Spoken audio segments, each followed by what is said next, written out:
ଯାତ୍ରା ହାସ୍ୟ କଳାକାର ନରୀ ପଣ୍ଡାଙ୍କ ମାମଲାରେ ନୂଆ ମୋଡ଼। କୋଣାର୍କ, ପାର୍ବତୀ, ଶିବାନୀ, ସୂର୍ଯ୍ୟ ମନ୍ଦିର, କଳିଙ୍ଗ, ସିଂହବାହିନୀ, ରଙ୍ଗମହଲ, ସ୍ୱର୍ଣ୍ଣମହଲ, ତୁଳସୀ ଭଳି ଯାତ୍ରା ପାର୍ଟିର ମାଲିକମାନେ ନରୀ ପଣ୍ଡାଙ୍କୁ ବ୍ୟାନ୍ କରିଥିବା ବେଳେ ନରୀଙ୍କ ସପକ୍ଷରେ ବାହାରିଛନ୍ତି ରାଜନନ୍ଦିନୀ ଯାତ୍ରା ପାର୍ଟି ମାଲିକ ସ୍ମୃତି ରଞ୍ଜନ ପଲେଇ। ସ୍ମୃତି ରଞ୍ଜନ କହିଛନ୍ତି ନରୀ ପଣ୍ଡା ତାଙ୍କ ଯାତ୍ରା ପାର୍ଟିକୁ ଆସିଲେ ସେ ତାଙ୍କୁ ସ୍ୱାଗତ କରିବେ। शुक्रवार खंडगिरी जात्रा मालिक महासंघर जो बैठक बसिला सेठारु स्मृति रंजन को डका जाय नथिला।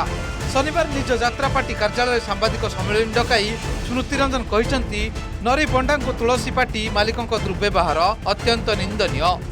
जड़े कलाकार माड़ खाई मामला रे पुलिस तदंत करुछि। एति बेले किछि मुष्टिमेय जात्रा मालिक एक संघ गढ़ी से कलाकार को बासंद करने अमानवीय और निंदनीय घटना। उभय नरी और से भद्रक जिलार होइथिबारु तांको जिला को अन्य जात्रा पार्टी मालिक माने अणदेखा करुवा स्मृति रंजन गुरुतर अभियोग आनिछंती।